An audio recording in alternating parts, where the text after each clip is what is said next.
এই দেখুন গাছের করম চা দেখছেন, মানে গাছের কীরকম করম চা হয়েছে।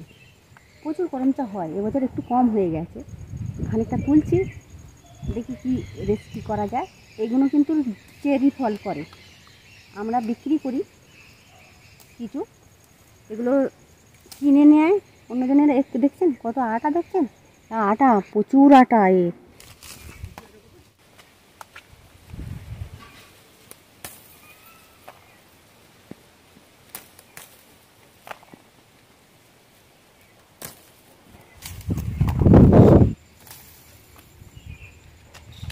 কাঁটা আছে, প্রচুর কাঁটা, বড় বড় কাঁটা, ফুটে যায় ভীষণ। এই দেখুন কাঁটা দেখেছেন, এরকম কাঁটা ফুটে গেলে খুব কনকন করে।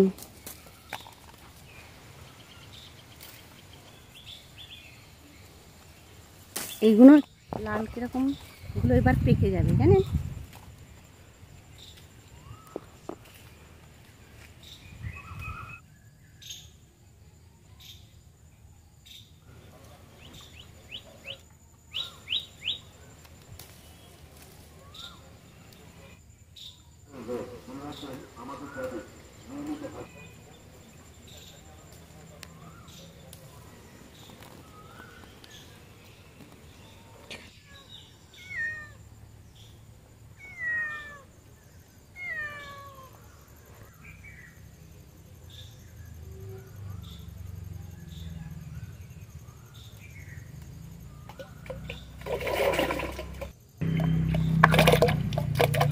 আটা তো ওই জন্য ধুয়ে নিচ্ছি, ভীষণ আটা, মানে এই দেখেছেন, এই দেখুন আটা দেখুন, এই না ধুইলে কোটা যাবে না, খুব আটা।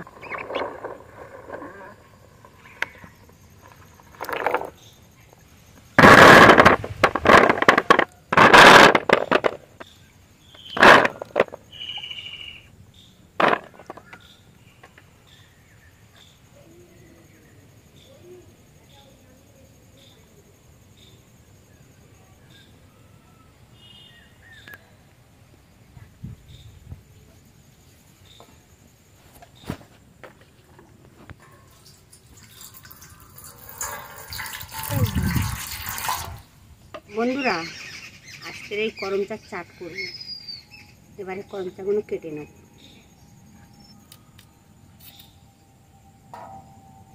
এই দুপুরবেলা ভাত খাওয়ার পরে এই চাট খেতে খুব সুন্দর লাগে।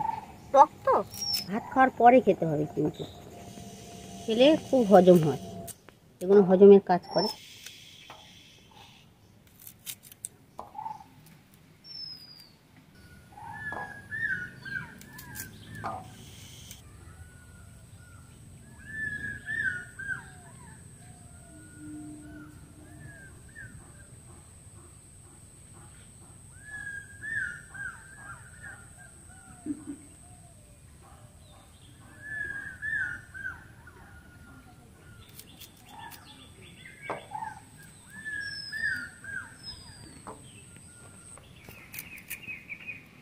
এদিক করি না, করম চার কষ না, করম চার কষ অল্প, এই বেশি এই দানাগুলো ছাড়িয়ে নেব। এই দানাগুলো এরকম করে করে, এই যে দানা, কি বলবো,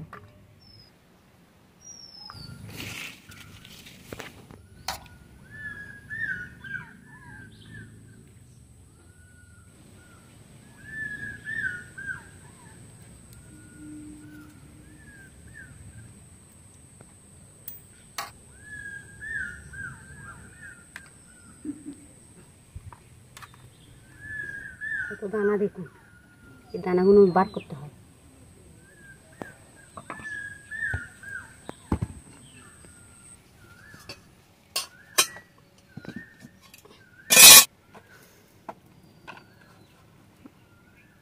এই অল্প একটু জিরে দেবো, অল্প একটু জিরে গুঁড়ো দেবো, জিরেটা ভেজে নিচ্ছি। এবার নামিয়ে নিচ্ছি।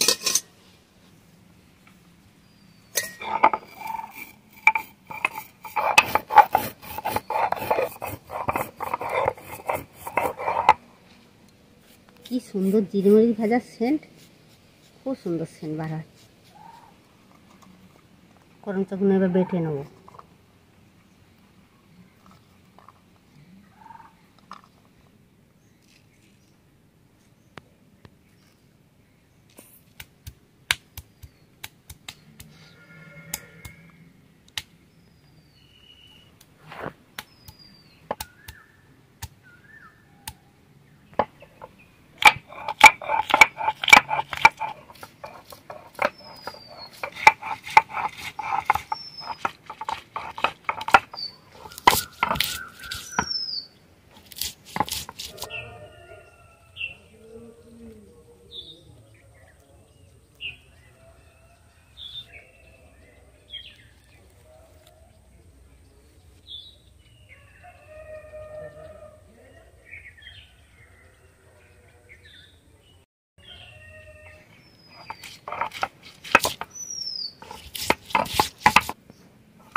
কলা পাতায় তুলে নিলাম।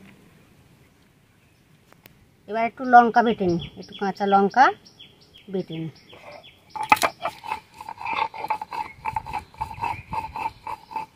এটা তুলে নিচ্ছি, লঙ্কা বাটাটা এতে দিয়ে দিই একেবারে। একটু নুন দিচ্ছি, নুন একটু বেশি করে লাগবে, টক জিনিস তো। ভাজা জিরে মরিচ গুঁড়োটা দিয়ে দিচ্ছি, একটু কাসুন্দি দিচ্ছি।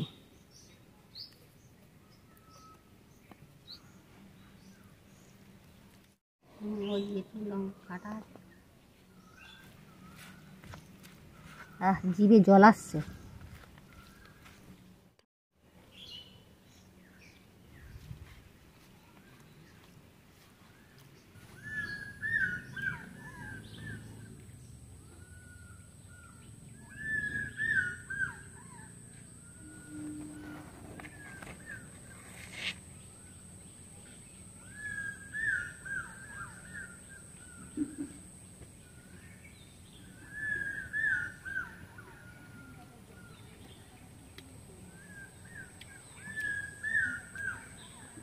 এটা অনেকে চিনি মাখায়, কিন্তু টক জিনিস খাবো, চিনি মাখাবো কেন?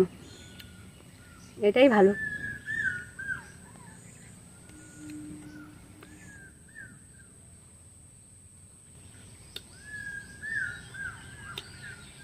খুব সুন্দর খেতে হয়েছে।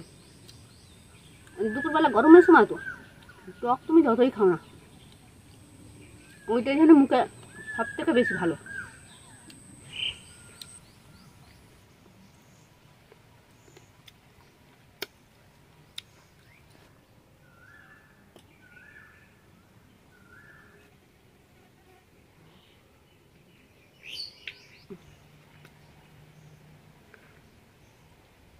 আহ